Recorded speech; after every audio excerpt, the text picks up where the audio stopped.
हाँ, खैबर पख्तूनवा में जो टीटीपी का अटैक हुआ उसमें 16 पाकिस्तानी सैनिक मारे गए हैं। क्या अपने पैदा किए हुए आतंकवाद का खुद शिकार हो रहा है पाकिस्तान और पाकिस्तानी सेना? एक मिनट जवाब सुन लीजिए। Have patience, have patience. 78% लोगों ने कहा हाँ, 18% लोगों ने कहा नहीं, 4% लोगों ने कहा कह नहीं सकते। यानी कि 78% लोग मानते हैं कि अपने बनाए हुए जो एक आतंकी जाल था उसमें खुद पाकिस्तान फंस रहा है और आज जिस तरह की स्थितियां हैं वो उसी की जिम्मेदार हैं। केपीके में आपके खिलाफ विरोध हो रहा है, जबरदस्त विरोध हो रहा है। फिर उसके अलावा जो बलूचिस्तान लिबरेशन आर्मी है वो भी आपके अगेंस्ट है। आपके अपने ही जो स्टेट हैं वो अस्थिर होते जा रहे हैं आपके लिए। आपके अपने लोग आपके खिलाफ हैं। केपीके के लोग मेरे खान मेरी मुल्क की रीढ़ की हड्डी हैं और वो प्यार करते हैं अपने मुल्क से, अपने इदारों से। मैं अब्दुल साहब से भी जवाब लूंगा ना इसका। एक मिनट, इसका जवाब अब्दुल साहब से भी लूंगा कि क्यों। पूरा जवाब लीजिए। आप तो मेरे भाई, मेरे बहन, मेरा प्यार, मेरा ये सब कह रहे हैं। बोलिए, चलिए बोलिए। हाँ ठीक है, पूरा जवाब लीजिए। जो ये लोग, कभी भी एक इंसान का कत्ल पूरी इंसानियत का कत्ल होता है। कभी भी मुसलमान इनोसेंट पे किसी भी इंसान, किसी भी जानदार चीज पे हमला नहीं करता है। ये वही लोग हैं जो मुसलमानों के मुखालिफ हैं। ये वो लोग हैं जो आपके सिखाए हुए लोग हैं। ये वो लोग हैं जो कभी काबुल के रास्ते, कभी कहीं से मेरी सरहदें अबूर करके। ठीक है अब्दुल समद साहब को इस पर रिएक्ट करने दीजिए, फिर मुझे फिर ब्रिगेडियर जम्वाल के पास जाना है। ठीक है अब्दुल समद साहब, आप इस पर जवाब दे दीजिए। कह रहे हैं कि ये सब आप ही के सिखाए हुए लोग हैं, आप ही के इशारे पे कर रहे हैं, सरकार को अस्थिर करने की कोशिश कर रहे हैं। यानी कि कुल मिला के ये कह रहे हैं कि ये केपीके के लोगों का विरोध नहीं है, ये एंटी गवर्नमेंट आतंकवाद है, वो ये कह रहे हैं। आप इस पर जवाब दे दीजिए, फिर मैं ब्रिगेडियर जम्वाल के पास जा रहा हूँ। ये जो पंजाबी हिंदुस्तान के बोलिए आप बोलिए, आपको ऐसे ही अपनी आवाज बुलंद करनी पड़ेगी। ये हिंदुस्तान के लोग हैं, हिंदुस्तान के सिखाए हुए लोग हैं, पीटीआई के लोग नहीं है। बोलिए अब्दुल समद साहब। मेरी आदत नहीं है कि मैं डॉक्टर साहब कुछ देर के लिए खामोश हो जाया करें, जो सवाल आपसे किया जाए वो आप उसका जवाब दिया करें। जब मेरी बारी आती है तो बोलने दिया करें। पहली बात तो ये जो पंजाबी माइंडसेट है ना, ये केपीके के लोग, ये इंफीरियर लोग, ये कमतर लोग, ये बलूचिस्तान, आज आपका बलूचिस्तान का क्या हाल है? अच्छा, इस वक्त बलूचिस्तान का क्या हाल है? इस वक्त बारा चनार का क्या हाल है? इस वक्त जो है ये इनकी इस वजह से ये बंगालियों को कहा करते थे ये छोटे कद के लोग, ये इनकी अब नस्ल बदल देंगे। ये सारा कुछ करके ये अपनी जो इनको कॉम्प्लेक्स है ना, सुपीरियरिटी कॉम्प्लेक्स, इसमें ये अपना मुल्क तोड़ बैठे। इन्होंने वहां पर रेप किया, इन्होंने वहां पे कत्ल किए 1971 में। अब ये वही ट्रीट जो है, वही इनका बिहेवियर टुवर्ड्स के लोग हैं कि जी ये इनका इस्लामाबाद कैसे, ये क्यों आएंगे इस्लामाबाद।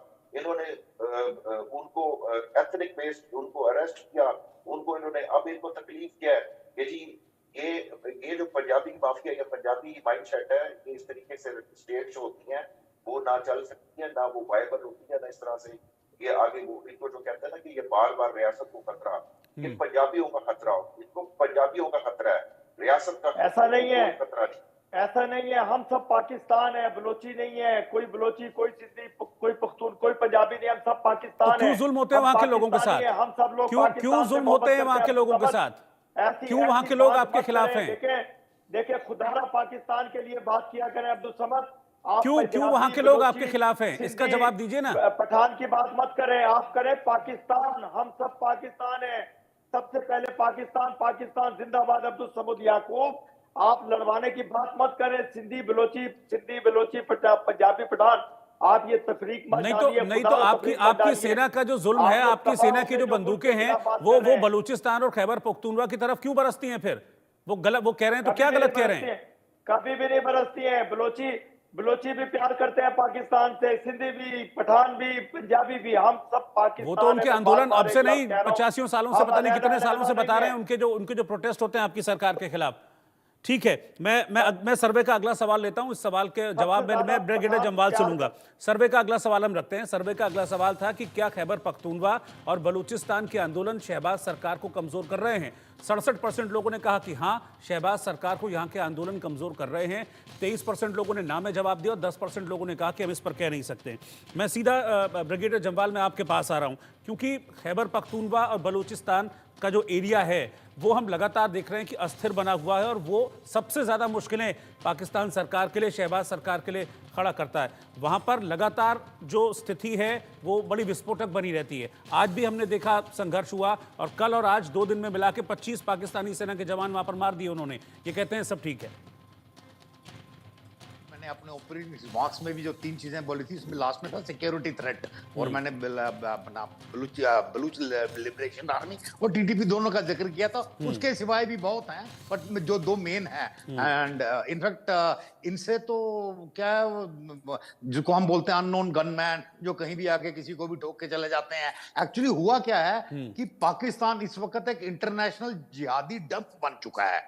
आप डंप होता है ना कि जब दुनिया भर का कूड़ा, जहां पे कूड़ा करकट वगैरह फेंकते हैं, तो दुनिया भर के जो जिहादी है, जो आउट ऑफ वर्क हैं, उनको कहीं भी कहते हैं यहाँ पे काम मिल जाएगा, कुछ ना कुछ किसी न किसी के लिए कुछ कर लेंगे। तो ये जो जिहादी डंप बन चुका है, ये जब क्रिएट हो गया तो नेचुरली उसका नतीजा निकलेगा ही। जैसे हमारे यहाँ कर्मा में विश्वास करते हैं, कर्मा कि जैसा बोओगे वैसा पाओगे।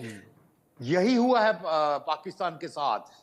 देखिए, कुछ सब नेशनलिज्म है, जैसे टीटीपी बलूचिस्तान, इनका एक सब नेशनलिज्म था, जिस सब नेशनलिज्म को जो जो पंजाबी डोमिनेंस कंट्रोल नहीं कर पाई, और या उनको कोशिश भी नहीं करी, उनको सिर्फ फोर्स से कंट्रोल करने की कोशिश करी।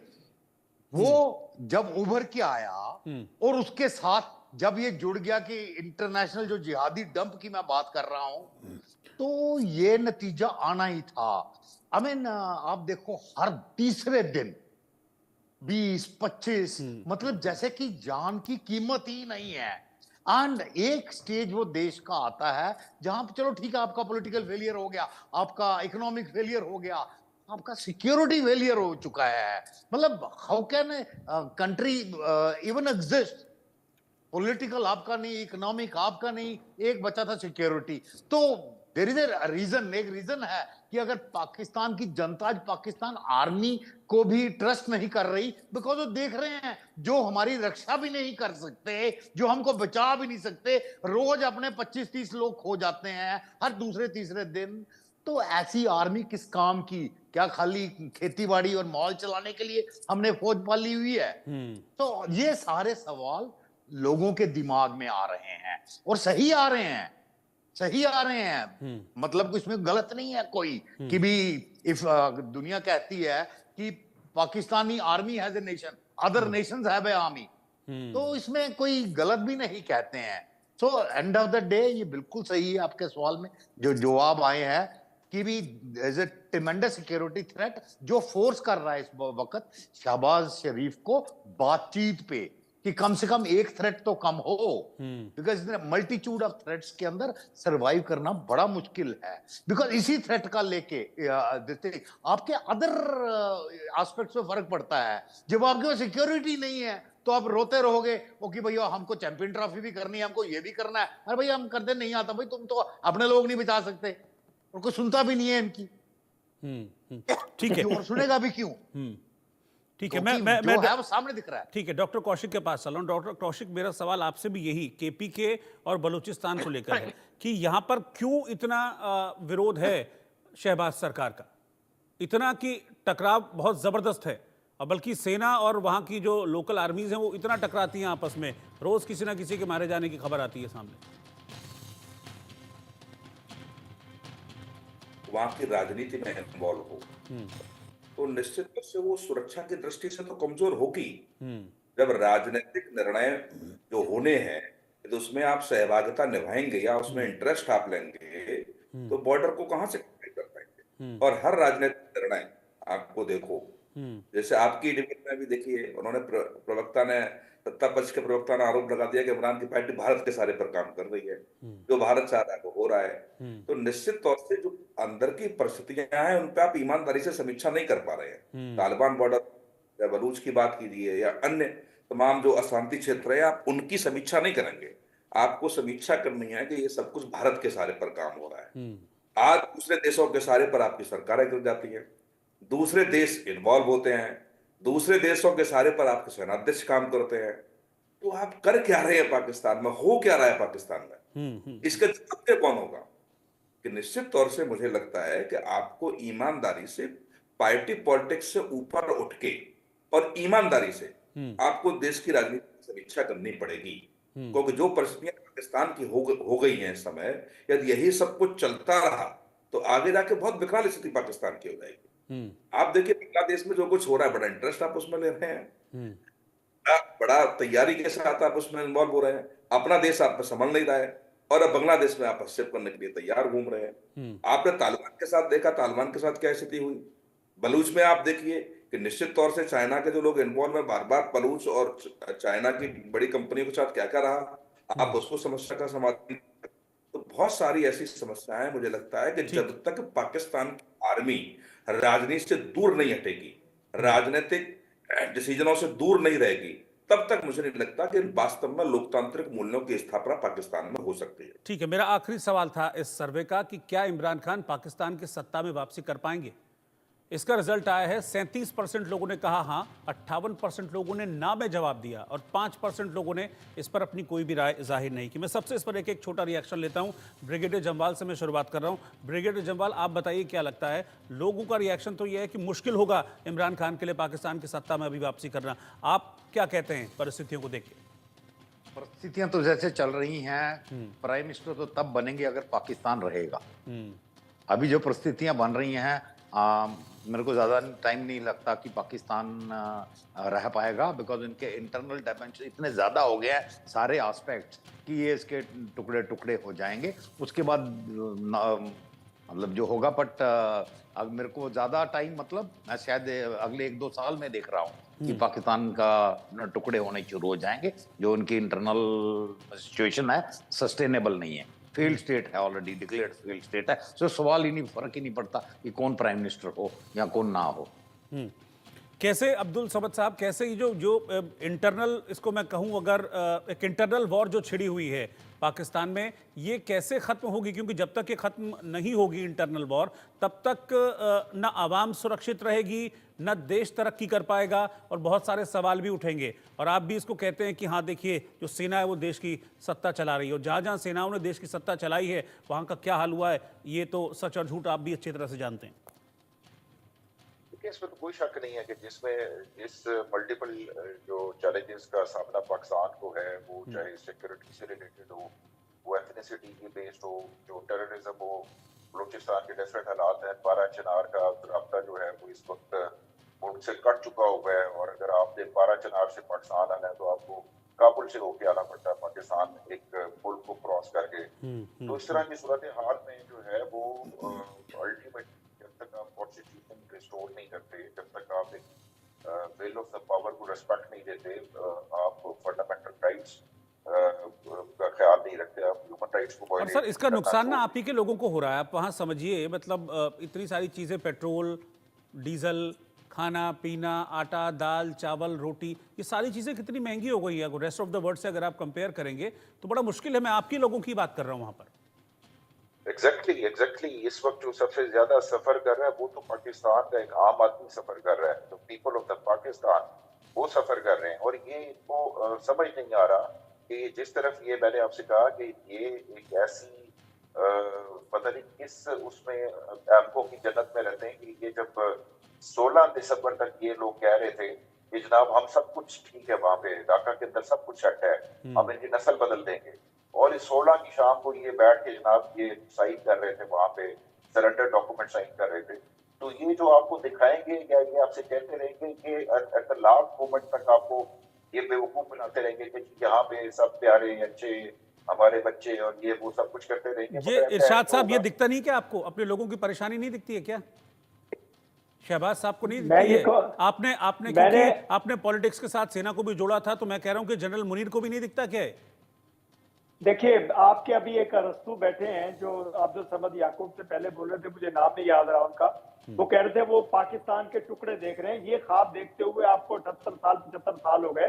ये ऐसा ऐसा देखे टुकड़े हिंदुस्तान के होने, पाकिस्तान इंशाल्लाह कायम रहेगा। ये कलमे के नाम पे बना।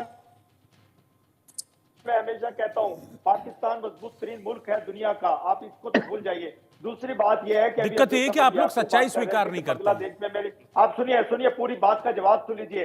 अब्दुल समद याकूब कह रहे थे कि मेरी पाक आर्मी के जवानों ने बांग्लादेश में हथियार डाले। आपको मालूम नहीं अब्दुल समद याकूब कि मेरी आर्मी ने क्यों अपने हथियार की कुर्बानी और अपने इज्जत नफ्स की कुर्बानी इसलिए दी थी कि हिंदुस्तान दगाबाजी कर रहा था कि पाक आर्मी फायरिंग करे और बंगाली बहन भाई हमारे शहीद हो।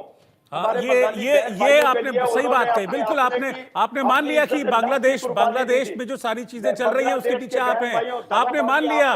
मैंने तो जिक्र भी नहीं किया था बांग्लादेश का।